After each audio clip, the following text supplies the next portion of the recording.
Hi Mark and Mandy, it's Rob from The Door Maker. Installing your new cabinet doors can be a little tricky.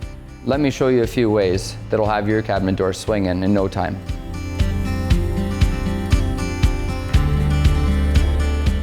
To install your new cabinet doors, you're going to want to remove your existing hinges and hardware.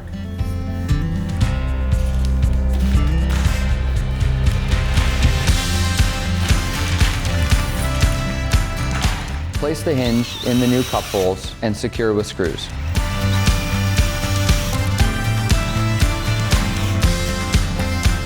Open the hinge fully and align it with the hinge back plate fastened into your cabinet.